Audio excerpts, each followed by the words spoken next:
You ever feel like life is just one big rule book you didn't sign up for? That's exactly how I felt living in Willow Creek. When my wife, Sarah, and I first moved here, it seemed perfect.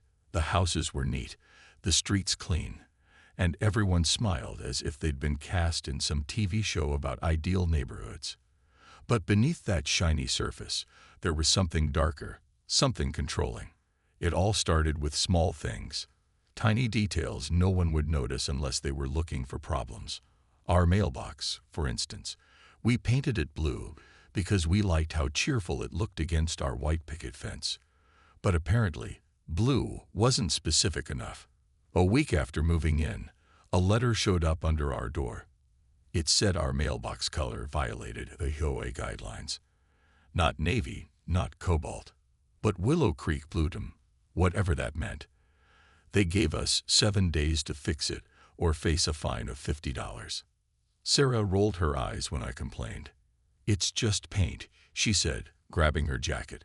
She went to the store and came back with a can of the approved shade. Problem solved, or so I thought. But then came the pumpkins. Halloween hadn't even passed yet, and we already had a warning about them. According to the HOA rules, holiday decorations had to come down by November 1st unless they fit into an approved seasonal aesthetic. Approved by whom? By Eleanor Hayes, the HOA president, who acted like she personally designed the neighborhood herself. Eleanor was everywhere. She chaired meetings, sent out newsletters, and patrolled the streets like a sheriff in khakis. Her clipboard was practically glued to her hand, and her smile never reached her eyes. Every time I saw her, I felt a knot tighten in my stomach. Something about her made me uneasy, though I couldn't put my finger on why.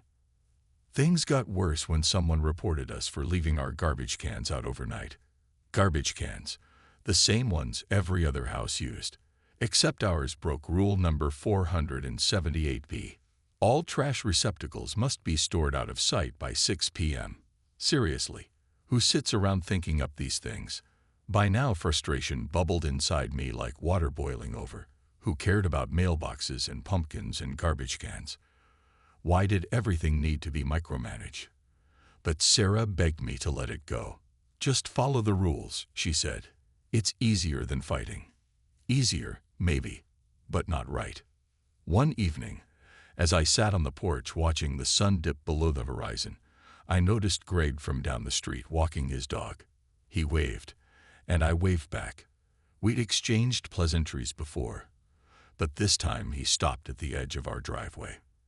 "Hey, you getting those letters too?" he asked, nodding toward the stack of notices sitting on the table inside. I nodded. "Yeah, feels like we're being watched." Greg sighed, running a hand through his hair. "It's ridiculous. My kid got chewed out last week for riding his bike on the sidewalk during quiet hours." Quiet hours for bikes. We stood there for a moment, both of us stewing in silent anger. Finally, Greg spoke again. "Maybe we should do something about it." "Like what?" I asked, skeptical. "File complaints. Start a petition." "I don't know," he admitted, "but something's gotta give." That conversation stuck with me long after Greg walked away. Maybe he was right. Maybe it was time to push back. But deep down, I knew standing up to the HOA wouldn't be easy. Eleanor and her crew weren't the type to back down without a fight. And honestly, part of me wondered if I was ready for that kind of battle. Still, as I stared out at the perfectly manicured lawns and cookie-cutter houses, I couldn't shake the feeling that something needed to change. Because living in Willow Creek shouldn't mean giving up your freedom, one stupid rule at a time. The day started like any other. I woke up, had a cup of coffee, and glanced out the window at the quiet street. Everything seemed normal. Too normal, in fact. The kind of calm that makes you uneasy because you know it won't last. And sure enough, by mid-morning, trouble found me. It was Eleanor Hayes and 2 other HOA officers standing on my lawn as if they owned the place. They didn't knock or call ahead. They just marched right up to my bushes and started inspecting them like detectives at a crime scene. I opened the door and stepped outside, squinting against the sunlight. "What's going on?" I asked, trying to sound casual, though my pulse quickened. Eleanor turned to face me, her clipboard tucked under one arm. "Good morning, Mr. Thompson," she said with that fake smile of hers. "We're here about your landscaping." "My what?" I blinked, genuinely confused. "Your bushes," she explained, pointing at the shrubs near the driveway. "They're uneven, asymmetrical. According to Section 3B of the HOA guidelines, all vegetation must maintain uniform height and shape." I stared at her, dumbfounded. "You've got to be kidding me." She shook her head, her expression hardening. "This isn't a joke, Mr. Thompson. These rules exist to preserve the aesthetic integrity of Willow Creek. If you don't address this issue immediately, we'll have no choice but to issue another violation notice. Another notice, another fine, another slap on the wrist for something so trivial it made my blood boil." I clenched my fists, forcing myself to stay calm. "Look," I said, taking a step closer, "I'll trim them tomorrow. Just give me a break, okay?" Eleanor raised an eyebrow, unimpressed. "Rules are rules, Mr. Thompson. Either comply or face the consequences." That's when things spiraled out of control. One of the officers pulled out a phone and started snapping pictures of my yard. Another jotted notes on a pad. It felt like they weren't just inspecting my property. They were invading it. My patience snapped. "Get off my property," I shouted, my voice echoing across the neighborhood. When they didn't move, I stormed back inside and grabbed the rifle Sarah kept above the fireplace for emergencies. I didn't think, I just acted. When I returned, I pointed the gun toward the sky, not at anyone, but loud enough to get their attention. I said, "Get off my property." Their faces went pale. Eleanor dropped her clipboard, and the three of them stumbled backward, tripping over each other in their rush to leave. Within seconds, they were gone, speeding away in their cars. Once they disappeared down the driveway, I lowered the weapon, my hands trembling. What had I done? The weight of my actions hit me like a ton of bricks. I hadn't hurt anyone, but I'd crossed a line, a big one, and there was no going back. Word spread fast. By lunchtime, half the neighborhood knew what happened. Some neighbors whispered behind closed doors, calling me reckless or unstable. Others nodded approvingly, grateful someone finally stood up to Eleanor. But none of that mattered once the lawsuit arrived. The HOA didn't waste any time. A week later, a thick envelope appeared in our mailbox. Inside was a formal complaint accusing me of trespassing, intimidation, and endangerment. Reading those words made my stomach churn. This wasn't just about bushes anymore. It was about pride, fear, and the lengths people will go to protect their way of life. Sarah was furious. "How could you be so reckless?" she demanded that night, pacing the living room. "We're going to lose everything because of this." Her words stung, but she wasn't wrong. If we lost the case, we'd lose the house. And maybe more. The stress gnawed at me, turning sleepless nights into endless loops of regret and resolve. Still, deep down, I couldn't shake the feeling that I'd been pushed too far. Maybe I'd handled it badly, but wasn't I allowed to defend my home, my family, my sanity? As the days passed, I realized this fight wasn't just about me anymore. It was about everyone who'd ever felt powerless against the system. Whether I won or lost, I knew one thing for certain. I'd drawn a line in the sand, and now the whole neighborhood was watching to see where it would lead. The lawsuit hit us like a storm that refused to pass. Every day felt heavier than the last, as if the weight of the entire neighborhood was pressing down on our shoulders. News of the incident spread like wildfire, and suddenly, everyone had an opinion about what I'd done.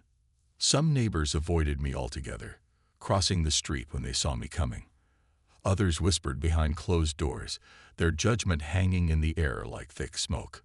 But not everyone turned against me. Greg, my neighbor from down the block, stopped by one evening with a six-pack of beer and a sympathetic smile. "Thought you could use this," he said, handing me a can.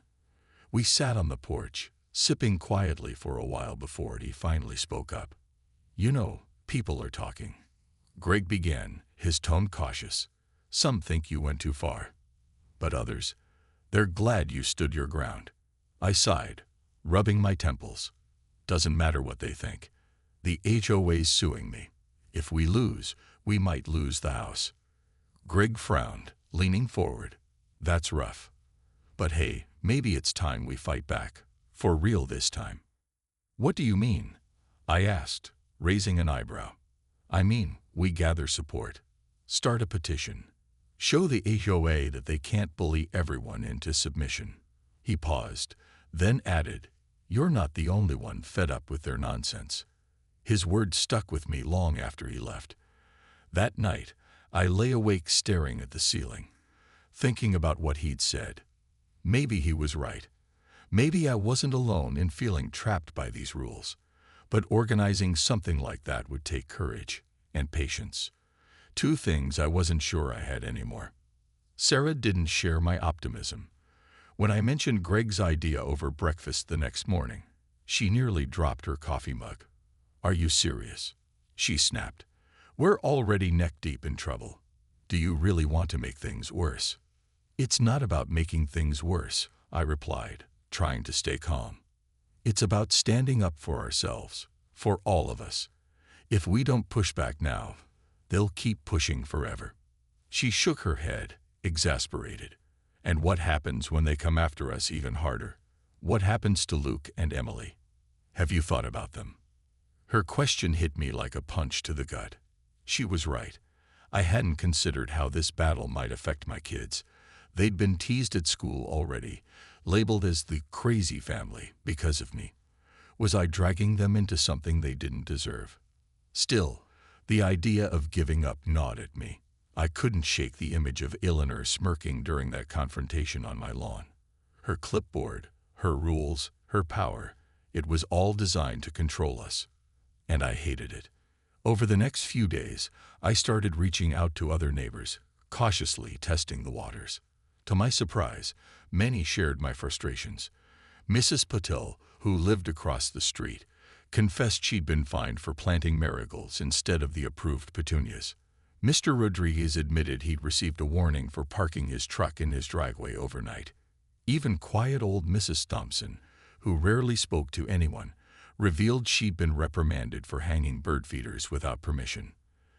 "They act like robots," Mrs. Patel muttered during one of our secret meetings.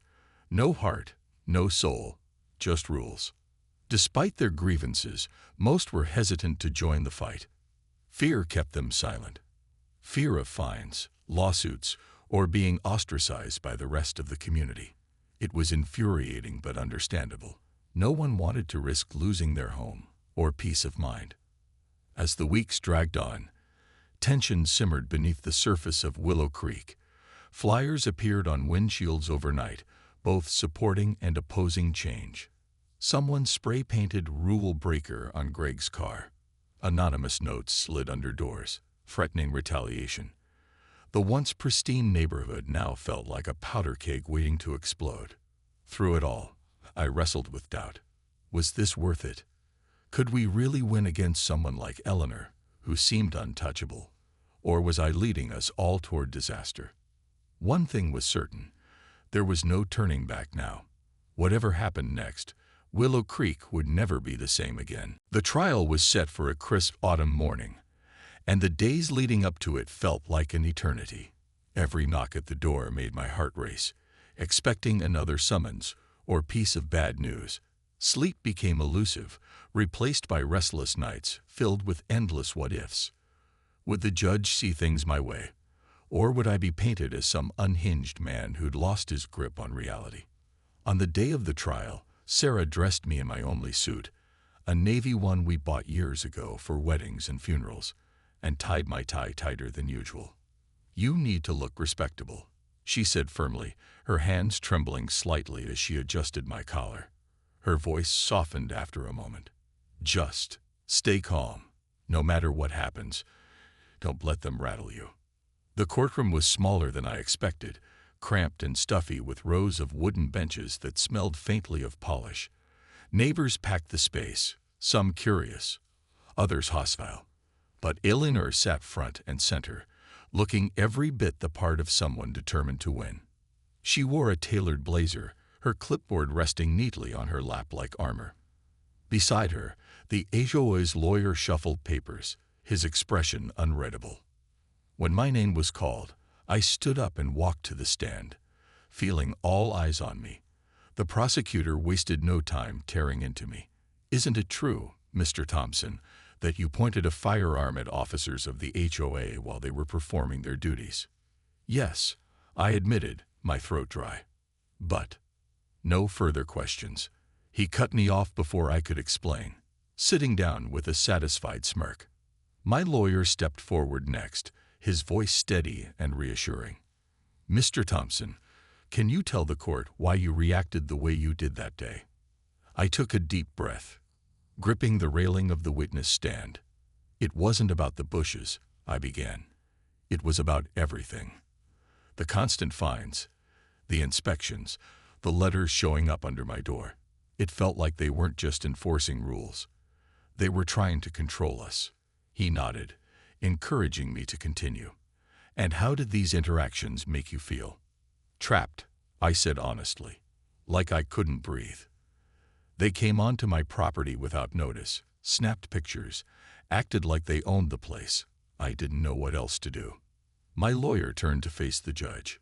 "Your Honor, my client admits his actions were extreme, but they were a response to months of harassment and intimidation.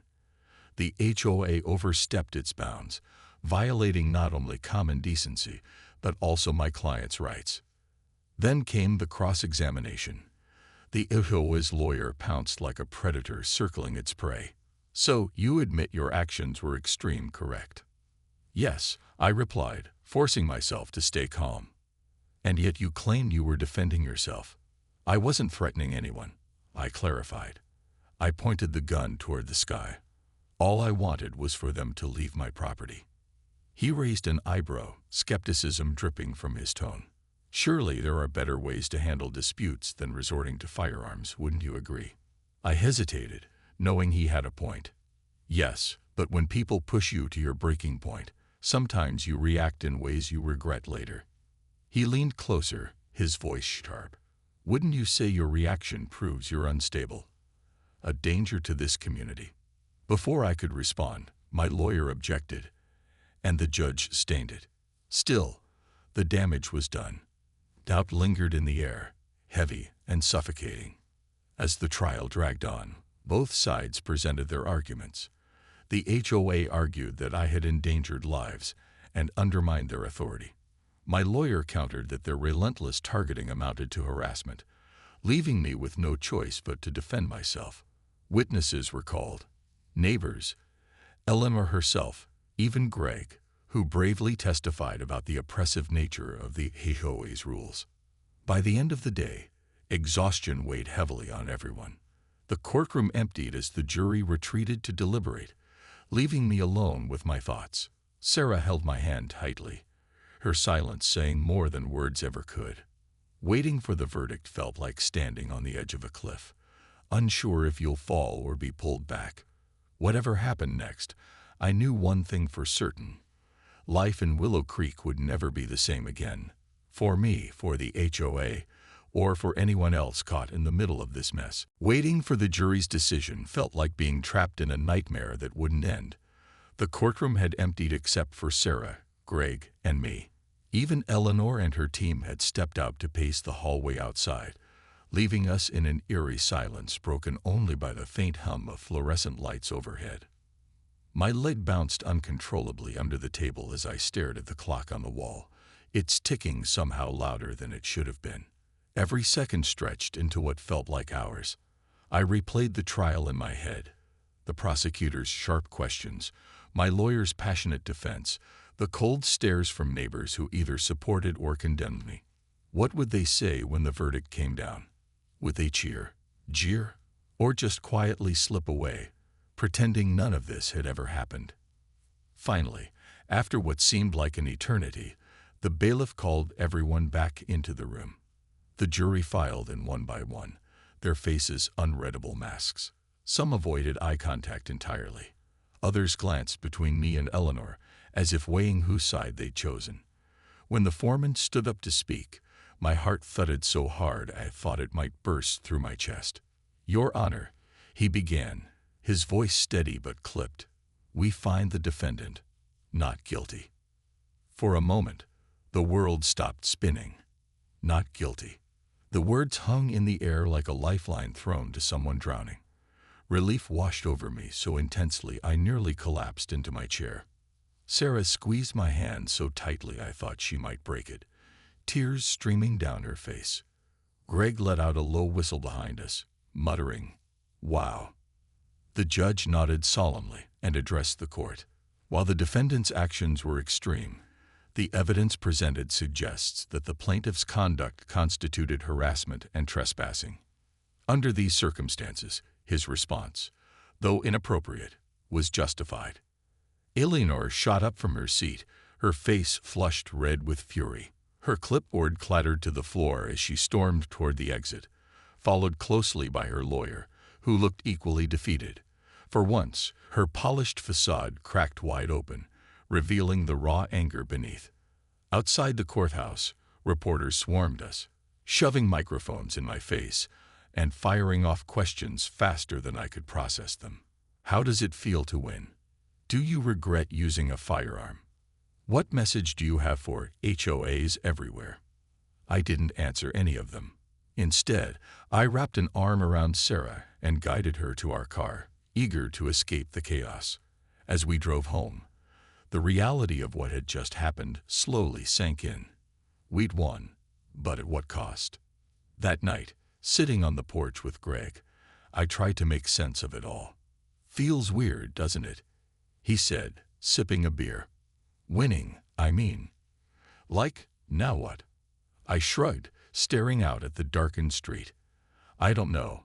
Maybe nothing changes, or maybe people start standing up for themselves more." But even as I said it, I knew the truth. Things had changed. Neighbors who used to avoid me now nodded politely when passing by. Flyers appeared on mailboxes, not complaints this time, but petitions demanding reforms within the HOA. Rumors spread that Eleanor had resigned, though no one officially confirmed it. Some said she moved out of Willow Creek altogether, unable to face the humiliation of losing. Still, not everything was rosy. Others continued to whisper about me, calling me reckless or dangerous. Kids still teased Luke and Emily at school, though less openly now. And Sarah, she struggled to fully forgive me, even though she stayed by my side. One evening, as we sat together in the living room, she finally spoke her mind. "You scared me," she admitted softly, her hands folded in her lap. "I thought we were going to lose everything.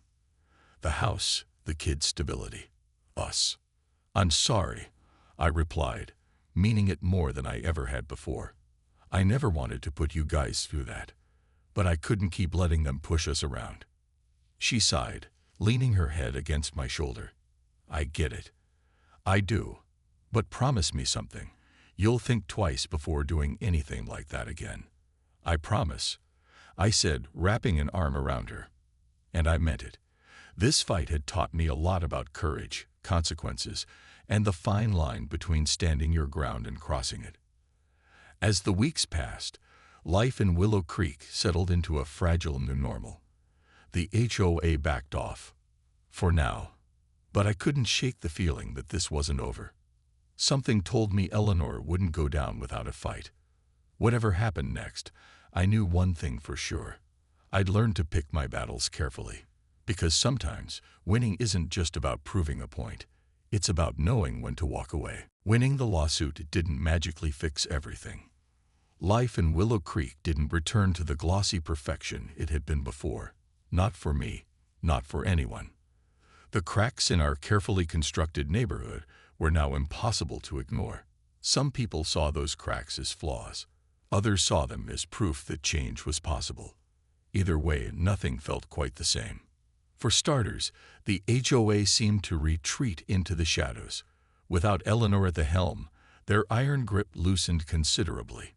New officers were elected to replace her, And while they weren't exactly warm and fuzzy, they at least stopped showing up on doorsteps unannounced with clipboards and cameras. But the damage had already been done. Trust between neighbors had eroded, replaced by a mix of resentment, fear, and cautious optimism. Sarah tried her best to move on, but I could tell she still carried scars from the whole ordeal.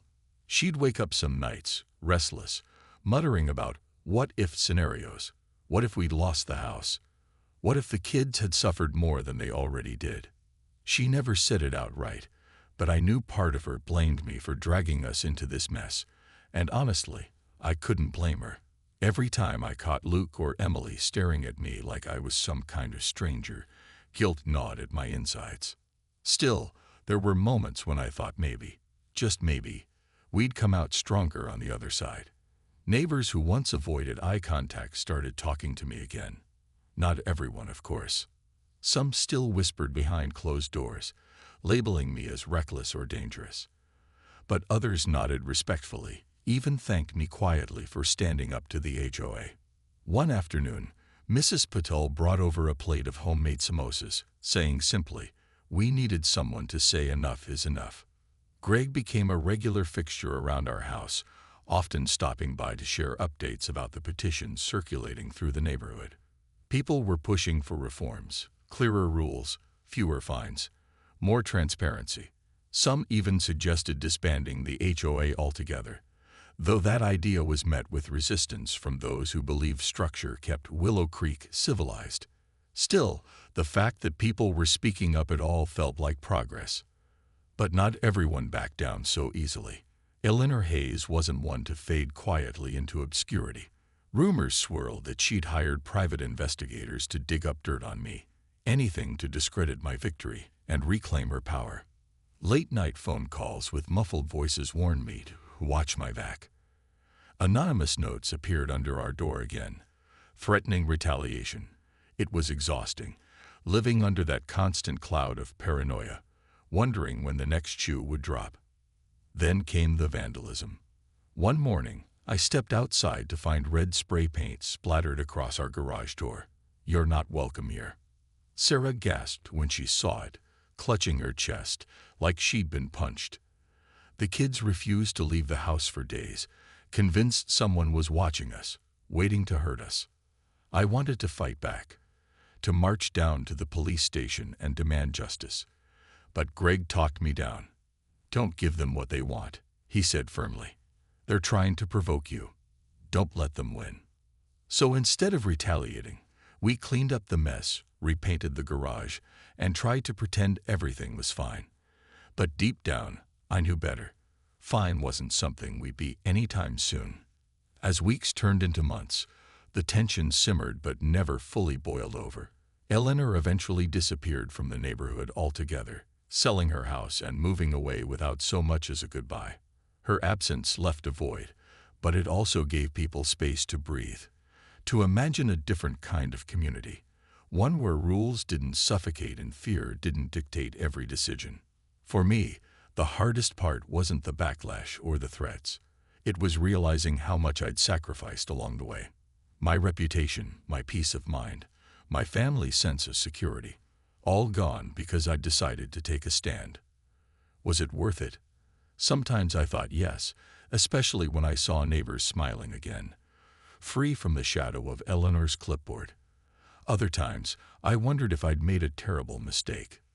One evening, as I sat on the porch watching the sun dip below the horizon, Sarah joined me, handing me a cup of tea. "Do you regret it?" she asked softly, her voice tinged with curiosity rather than accusation. I hesitated, staring at the steam rising from my cup. "Not really," I admitted, "but I wish I'd handled things differently. Maybe found another way to fight back without burning bridges or pointing guns." She nodded, leaning her head against my shoulder. "Me too, but we can't change the past. All we can do is keep moving forward." And for the first time in a long time, I believed her. Moving forward wouldn't be easy, but it was all we had. Whatever happened next, we'd face it together, even if the road ahead remained uncertain. Years have passed since that chaotic chapter in Willow Creek, and while the neighborhood has changed, so have I. The scars from those days are still there, faint, but visible if you know where to look. Some houses sported brighter colors now, their owners emboldened to break free from the rigid mold of Willow Creek blue. Others stuck to the old ways, clinging to the comfort of rules and symmetry. It was a strange mix, like a patchwork quilt stitched together by compromise. The HOA still exists, though it's a shadow of its former self. Gone are the clipboard-wielding enforcers and the endless stream of violation notices. In their place is a quieter, more human system, one that listens before it dictates. Reforms were slow to take hold, but eventually they did. People started talking to each other again instead of whispering behind closed doors. Neighbors shared coffee on porches and waved hello without hesitation. For the first time in a long time, Willow Creek felt alive. Still, I think about that day often. The day I pointed a gun at Eleanor and her crew. Was it reckless? Absolutely. Would I do it again? Honestly, I don't know. At the time, it felt like my only option, the last stand against a force that seemed unstoppable. Looking back, I realize how close I came to losing everything, not just my house, but my family, my sanity, maybe even myself. That realization humbles me, keeps me grounded when anger threatens to rise. Sarah and I talk about it sometimes, usually late at night when the kids are asleep and the world feels still. She's forgiven me, mostly, though there are moments when I catch her watching me with a guarded expression, as if she's waiting for the next explosion. Those moments hurt more than anything else, because they remind me of what I almost lost. But we've grown stronger too, learning to navigate the cracks in our relationship with patience and grace. Love isn't perfect. It falters, bends, breaks, but somehow ours held firm. Luke and Emily seem okay now, though they'll carry their own memories of those days. Kids are resilient, but they're not invincible. They flinch less when strangers approach, laugh louder at school, and hug me tighter when I tuck them into bed. Those hugs mean everything. They're reminders that no matter how far I strayed, I never truly lost them. Greg and I still meet for beers occasionally, swapping stories about life post-HOA drama. He jokes that I should write a book, call it How to Take Down Your Neighborhood Dictator. I laugh, but deep down, I wonder if anyone would really understand what happened here. How fear and frustration can twist ordinary people into doing extraordinary, and sometimes regrettable things. Eleanor Hayes hasn't returned to Willow Creek, though rumors swirl about her every now and then. Some say she lives in another state, running yet another HOA with an iron fist. Others claim she gave up entirely, retreating to a quiet life away from prying eyes. Whatever the truth, she's become a ghost story told in hushed tones, a cautionary tale about power and pride. As for me, I've learned to live with imperfection. My bushes aren't perfectly symmetrical anymore, and my mailbox leans slightly to one side. Sarah teases me about it sometimes, saying I'm becoming the very thing I once fought against. Messy, unpredictable, unpolished. Maybe she's right, but I wear it like a badge of honor now, proof that I survived something bigger than myself. One evening, as I sit on the porch watching fireflies dance across the yard, Luke joins me, holding 2 cups of lemonade. "Dad," he asks after a moment, "do you ever wish we could go back to the way things were?" I glance at him, surprised by the question. "No," I answer honestly, because even though things got messy, they also got real. And real is better than perfect any day. He nods thoughtfully, sipping his drink, and for a moment, neither of us speaks. The sun dips below the horizon, painting the sky in hues of orange and pink. Somewhere in the distance, a dog barks and laughter drifts through an open window. Life moves on, imperfect and unpredictable, beautiful in its chaos. And as I sit there with my son, I realize something important. Standing your ground doesn't always mean winning or losing. Sometimes it means choosing who you want to be, even if that choice comes at a cost. Because in the end, it's not the rules that define us. It's the courage to rewrite them.